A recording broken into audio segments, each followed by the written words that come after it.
오늘도 평범한 하루를 살아가는 당신. 당신에겐 특별한 능력이 있습니다.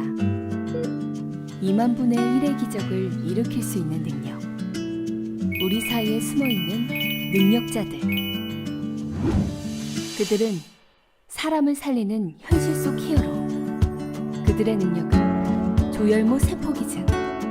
조혈모 세포기증으로 누군가의 소중한 생명을 살릴 수 있습니다.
삶에 지쳐 힘겨운 곳에 분열되어 다투는 곳에 마지막 한 가닥 삶의 끈을 놓아버리려는 곳에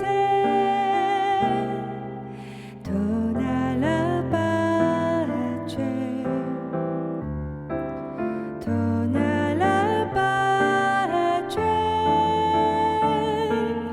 우리 맘속에 봄날 햇살처럼 도날아봐죄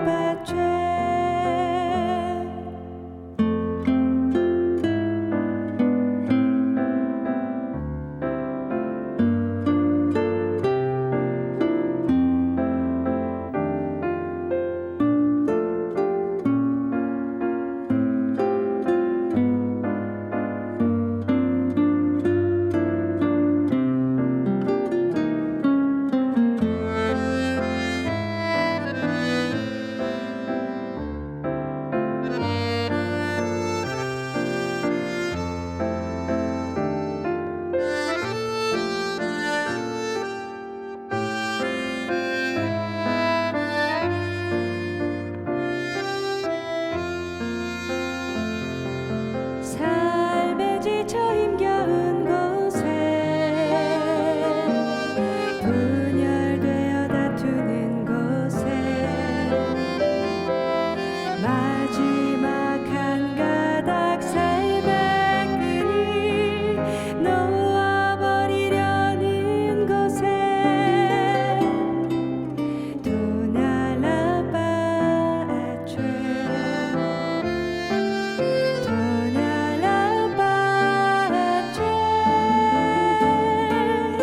우리 맘속에 봄날 햇살처럼 도날아봐죄 우리 맘속에 봄날 햇살처럼 도날아봐죄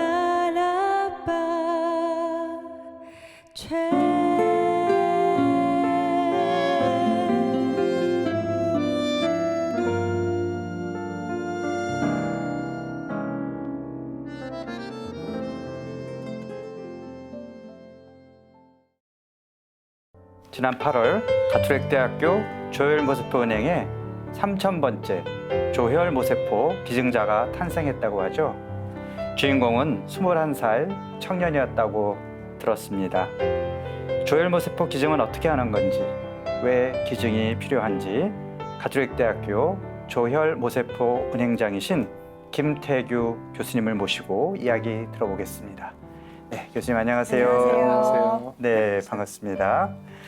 자, 장기 기증에 대해서 우리 많이 얘기 들었고 예. 대충 알고 있는데 조혈모세포 기증은 또 뭐지? 이런 생각하시는 분들이 계실 것 같아요. 예. 그래서 우선 조혈모세포가 무엇인지부터 알려주시면 좋겠습니다. 예. 조혈모세포는 말 그대로 혈액을 만드는 어머니 세포. 네. 또 다른 말로 하면 혈액을 만드는 줄기세포라고 할 수 네. 있습니다.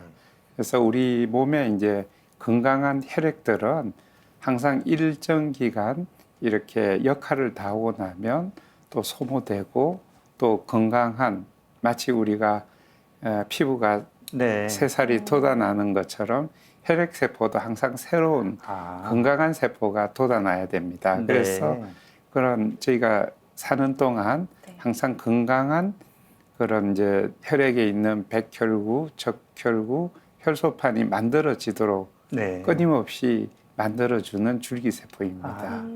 또 줄기세포라는 것이 이제 태아가 이제 발생할 때 여러 기관으로 예. 뭐 발생할 수 있는 그런 가능성을 지닌 만능세포를 줄기세포라고 근데 하잖아요. 일반적으로는 네. 최근에는 이제 그런 태아에서 나오는 줄기세포는 이제 태아 줄기세포라고 하는데 네. 이제 저희 조혈모세포는 특별히 성체줄기세포라고 네. 합니다. 이제 이미 태어난 사람 몸에서 예, 네. 그러니까 태아나 이런 네. 부분이 아니라 그 성체에서 끊임없이 우리 그렇죠. 몸을 재생시키는 능력이 네. 있는 성체줄기세포 중에 가장 잘 알려져 있는 것이고요. 그래서 이런 조혈모세포는 이전에 어디에 이제 있느냐면 뼈 속에 있습니다. 네. 뼈 안에 이제 얽히설키되어 있는 그 부분을 우리는 골수라고 해서 네. 이전에는 이제 골수세포라고 하고 이런 이제 그런 세포들을 가지고 이식을 할 때 골수 네. 이식이라고 하는데 최근에는 이제 조혈모 세포 이식으로 네. 이름이 바뀌었습니다.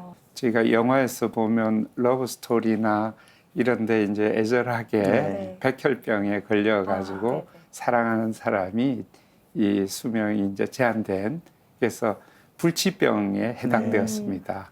그래서 혈액에 있는 주로 뭐 백혈병이나 혈액의 난치 질환들이 생기면 실질적으로 그걸 완치한다는 것이 거의 불가능한 사안이라서 대부분 사망하는 질병이었는데 이제 조혈모세포라는 것은 그런 혈액에 있는 많은 그 수명이 다한 세포라든지 암을 굉장히 방사능이나 또 화학요법 네. 이렇게 해서 굉장히 강하게 치료를 합니다. 네. 그러면 우리 몸에 건강한 그 조혈모세포까지도 다 없앨 정도로 그러니까 암의 방사능 치료할 때 예, 그런 예. 조혈모세포까지도 까지도 없애버려요. 그러니까 우리가 이제 방사능에 피폭이 되면 네. 혈액이 안 생겨서 죽는다 하지 네. 않습니까? 네. 그런 정도로 아주 그 혈액암이기 때문에 그걸 없애려면 그 정도로 세게 치료를 해야 됩니다. 그리고 그 이후에 기증자의 건강한 혈액을 넣으면 암은 없어지고 건강한 조혈모세포가 그 골수에서 우리가 그 혈액 줄기세포가 자리를 잡아서 네. 새로운 혈액이 계속 나오게 됩니다. 그래서 그러니까 타인의 조혈모세포를 내가 받아서 네. 내 몸에 이제 자리를 잡으면 건강한 그런 조혈모세포가 내 몸 안에 이제 자리를 예, 잡게 되는 거군요. 뭐 심지어는 네. 이제 뭐 환자가 A형인데 네. 주는 그 기증자의 혈액이 B형이면 나중에 그 환자가 그 이식을 받게 되면 B형의 혈액이 계속 나오는 겁니다. 그럼 혈액형도 바뀌는 건가요? 예. 그렇게 설명하면 되게 신기한 네. 일이죠. 그럼 혹시 이런 환자분들이 조혈모세포를 이식 받으셨을 때 치료 효과는 좀 어느 정도 되나요? 이제 보통 이식을 하면 기증자의 조혈모세포가 아까 골수 부분에 네. 생착을 하는 거는 한 90% 정도가 이제 생착은 하지만 또 뭐 여러 가지 그 암의 재발이라든지 그 과정에 너무 많은 이제 면역 억제를 하고 독한 치료를 하기 때문에 감염병이나 이런 부작용이 생기게 됩니다. 그래서 지금 현재 한 70% 정도는 이제 만약에 그런 기증자가 없으면 네. 훨씬 낮은 생존율인데 70%또 그 백혈병의 종류에 따라서는 8, 90%까지 좋은 성적을 나타내고 있습니다. 네. 저희가 이제 지난 시간에 이제 장기 기증에 대해서도 다루었는데요. 예. 장기 이식을 받으려면 또 유전자가 어느 정도 맞아야 예. 이제 되는 거고, 이 골수 이식도 마찬가지죠. 예. 그 이런 조혈모 세포 이식은 장기 이식보다도 훨씬 엄격하게, 네. 엄밀하게 그 조직 적합성 항원이라는 유전자형이 완전 일치해야 됩니다. 네. 그래서 보통 장기 이식은 이 우리 그 거부 반응, 장기를 네. 거부하는 반응이지만 조혈모 세포 이식은 들어간 면역 세포가 환자의 몸을 전체적으로 공격하게 됩니다. 그래서 이식편대 숙주병이라고 해서 굉장히 심각하게 환자를 공격하기 때문에 그 이런 거부 반응이 일어나지 않게 굉장히 엄밀하게 이제 조직 적합성 항원을 일치시켜야 되는데 이 부분이 이제 장기 이식과 큰 차이입니다. 장기 이식은 면역 억제제를 쓰게 되면 일부분 이제 면역 거부 반응이 이제 조절이 될 수 있는 부분이 있는데 그래서 아직은 조혈모 세포 네. 이식에서는 그러면 그게- 조혈모세포 이제 이식의 그런 뭐 적합성 항원 뭐 네. 검사해서 맞아야 된다고 한다는 것은, 그러니까 유전자가 어느 정도 맞아야 한다고 저희가 이해가 예, 되는 예. 거죠.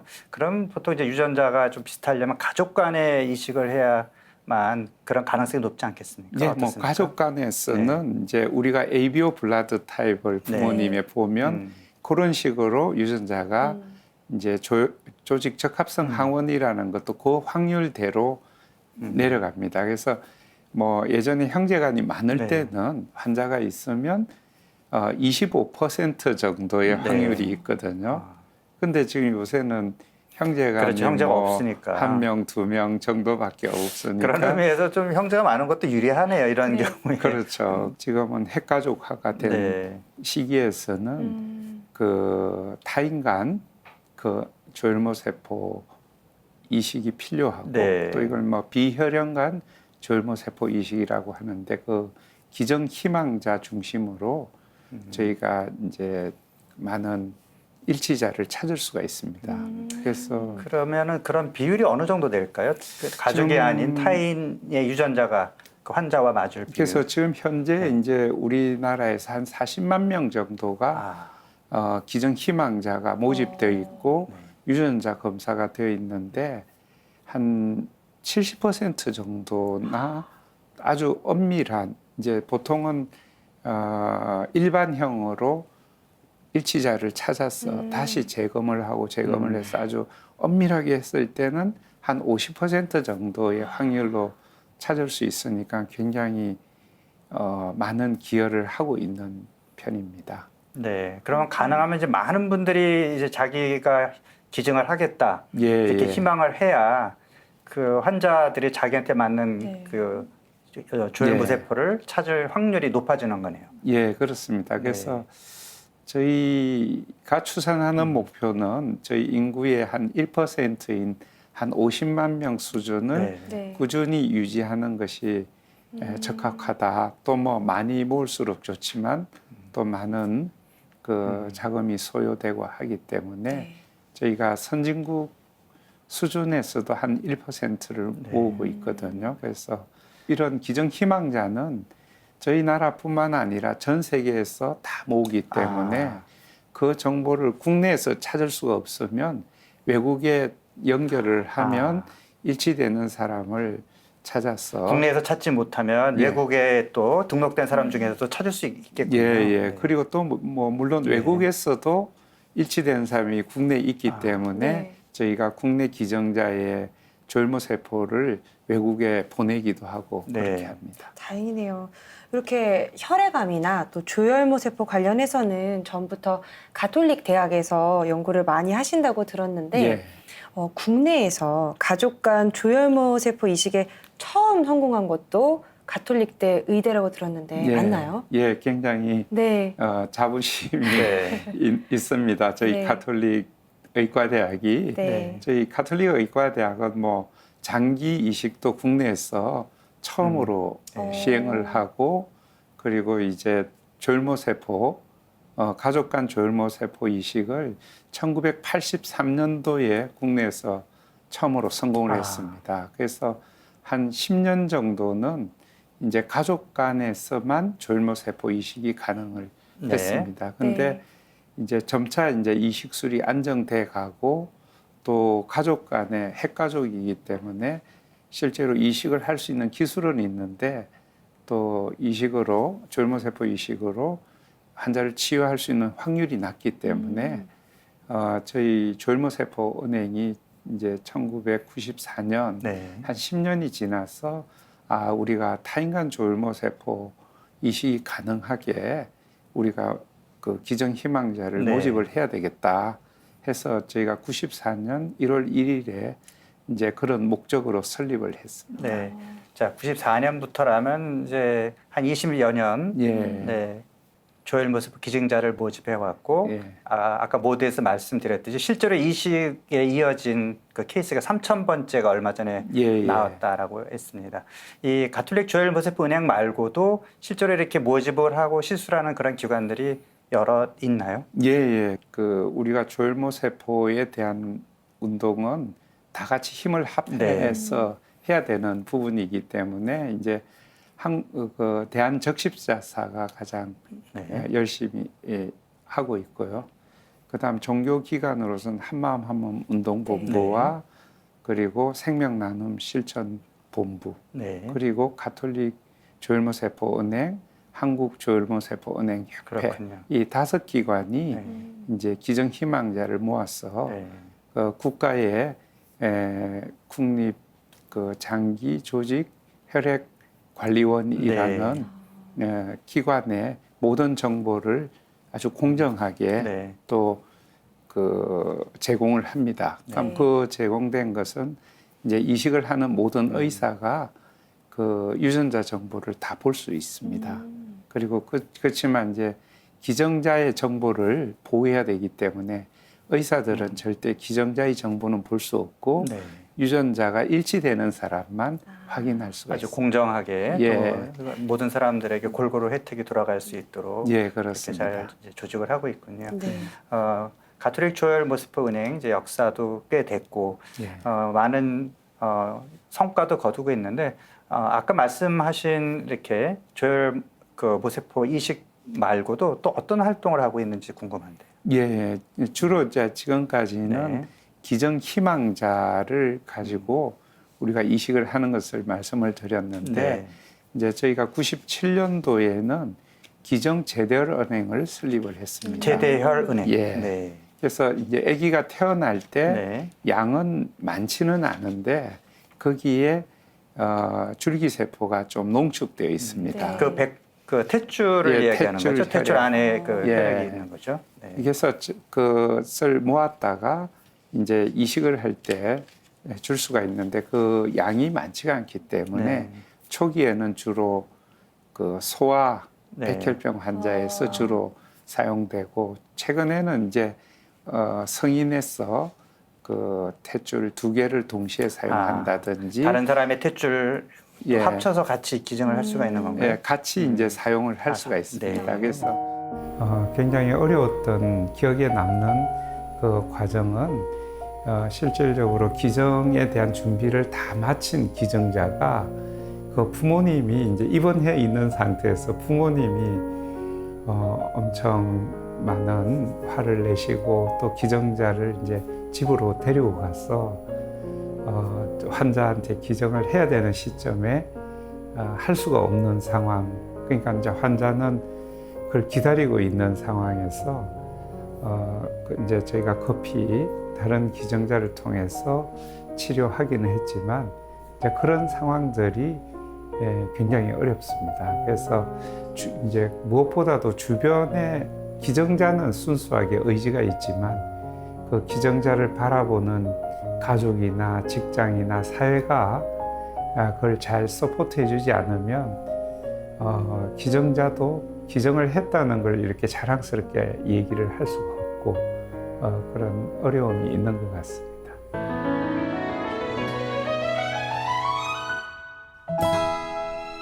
자, 이렇게 오랜 세월 동안에 혈액암 연구에 매진해온 덕분에 이제 의학적으로 많은 발전이 있었고요. 또 이런 성과가 있기까지 무엇보다 기증자분들의 사실 공이 크잖아요. 예, 맞습니다. 이 골수 이식을 결심하는 것도 사실 쉽지는 않을 것 같아요. 예. 이 기증한다는 것은 생명을 살리는 일이잖아요. 예, 또 예. 그런 큰 의미를 두고 이제 기증하려고 하는 분들도 계실 것 같은데 지금까지 40만 명이 그래도 기증하겠다고 이제 희망을 예, 했고요. 자, 그러면 이런 기증을 할 수 있는 사람은 그래도 좀 어떤 좀 조건이 있을 것 같아요. 저도 네, 사실 뭐. 예전에 기증을 하고 싶었는데 나이가 많다고 아, 기증을 진짜요? 못했는데 기증을 하는 분이 어떤 분인지 좀 알려주시죠. 예, 뭐 건강한 18세에서 네. 40세까지의 이제 연령에서 저희가 기증 희망자가 될 수가 있고요.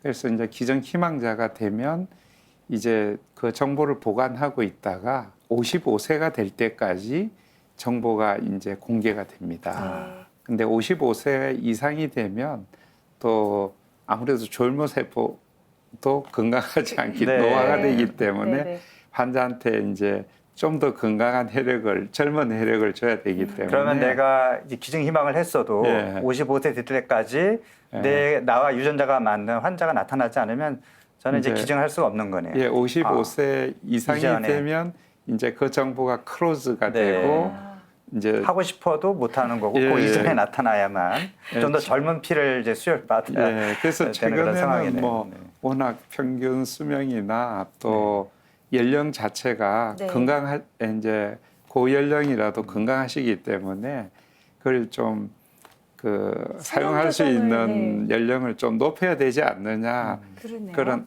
이제 특수한 경우는 그런 연령에 계신 분도 있거든요. 네. 굉장히 젊은 연령에서는 잘 찾을 수가 없는데 그러면 참 안타까운 상황이 됩니다. 기증자분들은 뭐 모두 기억에 남는 기증자들인데 실질적으로 뭐 이제 신혼여행 스케줄을 다 잡아놨는데 이제 이 기증 적합하다는 얘기를 듣고 일정을 이렇게 미루어서 실제로 기증을 한 기증자라든지 또 이제 기증 희망자일 때는 국내에서 근무했는데 나중에 적합하다고 우리가 찾을 때는 외국에 계셨는데 기꺼이 또 본인이 오셔가지고 기증을 한 사례라든지 또 모든 기증자들이 이제 뭐 가정이나 직장이나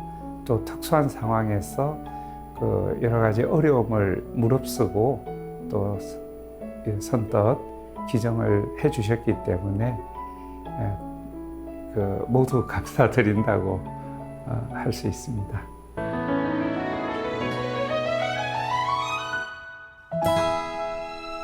그럼 구체적으로 내가 이제 기증을 하고 싶다. 예. 그러면 어떤 절차를 거쳐야 되는지도 소개해 주시죠. 뭐 일단은 기증에 대한 의미나 이런 이제 많은 정보를 저희가 제공을 해드리고 네. 충분히 본인이 진짜 이 그 졸모세포 기증에 자발적으로 동의할 수 있도록 저희가 말씀을 드리고요. 네.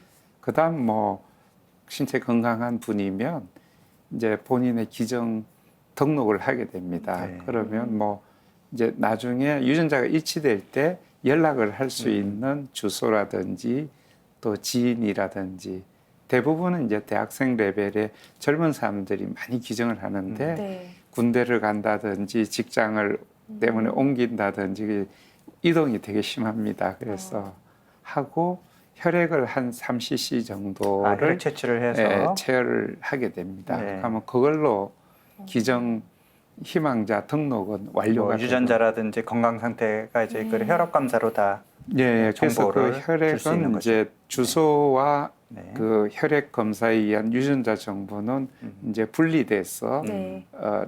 그 만약에 기증을 할 때까지는 분리돼서 그러니까 그 보관이 신원이 됩니다. 알려지지 않게 익명으로 예. 할 수 있도록.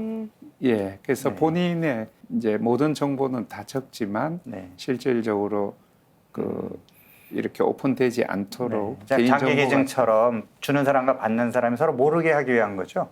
예, 그렇습니다. 네. 이게 순수한 네. 기증 의미를 살리기 위해서 네. 그렇게 아주 엄밀하게 하고 있습니다. 네. 이렇게 기증을 통해서 새로운 생명을 얻게 된 분들한테는 진짜 잊을 수 없는 감동이고 너무 감사한 일일 것 같은데요. 네. 특별히 마음에 남아있는 환자분도 있으신가요?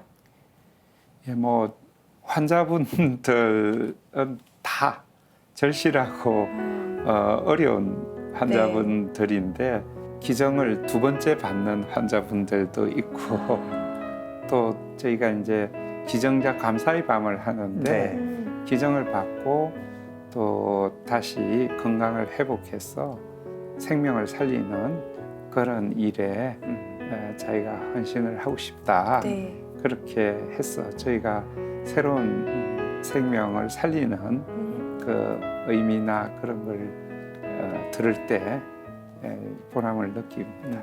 네. 그러면 실제로 이제 내가 골수 기증을 한다 했을 때 내 뼈에서 뭔가를 이제 채취를 하는 거잖아요. 굉장히 아플 것 같은데 실제로 이제 기증 예, 이식하는 과정은 어떤 과정을 거치게 되죠? 예, 그 원래는 이제 이 이식을 골수 이식이라고 했습니다. 네. 옛날에 그랬죠. 예, 예, 네. 그거는 골수라는 거는 이제 뼈 속을 얘기하는데 뼈 속에 있는 피를 채취해 가지고 뼈 속에 있는 피에서 조혈모 세포가 많이 있기 때문에 그래서 이제 전신 마취를 하고 엉치뼈에 주사 바늘을 넣어가지고 굉장히 아플 것 같아요. 피를 뽑는 네. 그러니까 본인은 고통을 느끼지는 않더라도 마취를 하기 때문에. 마취도 하고 네. 다 번거로운 상황이 됩니다. 근데 이제 최근에는 촉진제라고 하는 그 약을 주사를 맞고 이제 하면 이 조혈모 세포가 혈액으로 많이 돌아다닙니다. 네. 그래서 그 혈액을 채취해서 이제 이식을 하면 되기 때문에 굳이 그때 뼈에다가 주사를 안 놔도 예, 그런 그냥 혈액 시술적인 부분이 네. 훨씬 간단해지고 더 간단해졌군요. 예, 그리고 장기는 어차피 뭐 장기를 이식을 하는 거지만 조혈모 세포 이식은 마치 그 수혈과 비슷하게 네. 이 조혈모 세포를 채취하고 나서도 2, 3주면 조혈모가 다시 원상 회복력이 있기 때문에 아주 건강한 상태로 다시 금방 돌아옵니다. 네. 그래서 이식을 해도 다음에 또 이식을 할 수 있는 2, 3주만 지나면 그 네. 기증 전 내 네. 몸 상태를 회복할 수 있다라는 거죠. 예, 그러기 네. 때문에 좀 과정상의 번거로움은 있지만 본인의 어떤 원래 가지고 있는 조혈모 세포를 소실하거나 뭐 기능이 떨어진다든지 그런 부분은 없습니다. 기증자들끼리 모임도 있다고 들었어요. 예. 네, 그것도 한번 소개해 주세요. 예, 이제 저희가 이 기증자에 대한 부분은 상당히 이 사회 문화적인 네. 부분이 굉장히 크다고 생각합니다. 왜냐하면 기증을 했을 때 가장 반대적인 요소가 주변의 사람들입니다. 아, 그러니까 가족들이 네. 반대를 한다든지 아니면 주변에서 뭐 직장에서 오히려 부정적인 시야로 본다든지 그 기증의 의미에 대해서 잘 모르고 잘 모르기 때문에 뭐 정보도 부족하기 때문에 좀 위험하다고만 생각하는 예, 위험하고 경향이 또 뭐 있죠. 직장의 네. 업무를 네. 좀 소홀히 한다. 네. 이렇게 해서 그 반대를 그런 하는데 배려를 해주지 않고 음. 이제 그런 걸 다 해치고 이제 기증을 하게 되는 네. 네. 상황이고 그래서 그런 저희가 기증자 감사의 밤도 하지만 기증자 스스로가 이제 기증을 하고 나서 해외 여행을 하면서 자기가 그 조혈모 세포 기증에 대한 홍보를 스스로 미국 횡단을 하면서 홍보를 한다든지 아니면 재능 기부를 해서 활성화에 노력을 하고 그런 것을 서로 이제 나누고 네. 그러고 있습니다. 네. 교수님 아까 그 제대혈에 대해서 설명을 해주셨는데요. 예. 제대혈은 이제 산모한테서 얻는 거잖아요. 예, 예. 그러면 산모가 나는 내 탯줄, 뭐 제대혈을 기증하고 싶다. 그럼 어떤 과정을 거쳐서 기증할 수 있는 건가요? 예, 뭐 일반적으로 이제 태아가 태어나고 나서 네. 이제 그 태반과 태아에 연결하는 탯줄. 탯줄이 네. 이제 안에 있는 혈액을 제대혈이라고 합니다. 그런데 그때 이제 주사바늘 꼽아가지고 이제 혈액을 채취해가지고 보관해두는 부분인데 대부분은 산부인과 의사 선생님이 해주셔야 되는 거잖아요. 예. 그래서 미리 이제 의지를 밝히면 네. 이제 우리와 협약이 돼 있는 병원에서는 모아서 저희한테 보내주게 되는데 대부분 그런 얘기를 하지 않으면 그 제대혈은 이제 탯줄 이하의 제대혈과 태반은 이제 의료 폐기물로 버려지게 됩니다. 좀 아깝네요. 진짜 예. 아깝다. 네네. 그래서 당연히 뭐 버려지는 부분이고 그걸 뭐 태아에 손상을 준다든지 그런 부분은 전혀 아닌 상황이기 때문에 그걸 잘 보관했다가 필요한 환자들에게 저희가 적절하게 사용할 그러면 수 있습니다. 산모는 내가 다니는 산부인과에 미리 나는 이 제대혈을 기증하고 싶다. 예. 그 준비를 해달라 이렇게 얘기를 하면 되는 거죠. 예. 네. 제대혈을 이제 그 기증을 하게 되면 굉장히 높은 혈액이 많은 제대혈만 이식용으로 보관되고 네. 그 이하의 제대혈은 폐기되거나 아니면 앞으로 새로운 그걸 이용해서 새로운 치료제를 개발하는 연구용으로 네. 일부 공급이 되고 있습니다. 네. 네, 이렇게 더 많은 생명을 살리기 위해서 기증에 대한 관심이 더 지속적으로 있으면 좋을 것 같습니다. 그 기증 서약을 해주신 분들이 기억해야 될 사항도 있을까요, 교수님? 뭐 가장 우리가 이제 항상 주소가 바뀌고 이동을 하면 네네. 이제 그 주소를 이제 저희가 매년 소식지나 이런 걸 계속 보내는데 이제 주소지를 개정을 수정을 해서 알려주시는 거가 저희한테 가장 도움이 되고요. 뭐 당부드리고 싶은 것은 본인뿐만 아니라 주변에 정확한 지식을 가지고 이렇게 많이 생명 나눔의 어떤 문화를 네. 확산시켜주는 그런 메신저가 됐으면 좋겠다 하는 게 저희 바람입니다. 네. 네.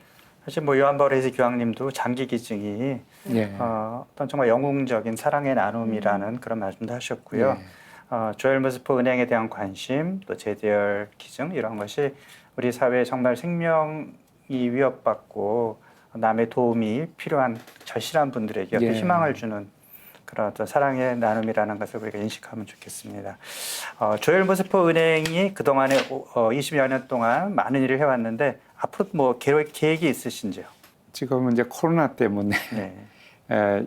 주로 이제 수동적으로 기증 희망자를 모집을 해왔습니다. 근데 이제 좀 코로나 상황이 해제가 되고 저희가 본격적인 캠페인을 하면서 생명 나눔 문화를 좀 더 확산시키고 순수한 의도의 그 건강한 기증자들이 또 잘 사회적으로 잘 보호를 받을 수 있도록 정부나 이런 데서도 이제 좀 그런 분들을 특별히 뭐 큰 예우가 아니라 명예적인 부분에서 예우를 할 수 있는 법적 사회적 문화를 만들었으면 좋겠다 하는 것이 저희 바람입니다. 네. 기증을 희망해도 타인 간의 유전자형의 일치할 확률이 2만 분의 1 정도라고 하니까 어떤 면에서는 내가 뜻한 대로 기증할 수 있게 되는 것도 행운이다. 내가 예. 사랑을 나눌 수 있는. 네. 그래서 앞으로 조엘머스퍼 은행에 더 많은 분들이 관심을 갖고 또 많이들 기증 신청을 해주시면 좋겠다 생각이 듭니다. 네, 오늘 좋은 말씀 나눠주셔서 고맙습니다. 감사합니다.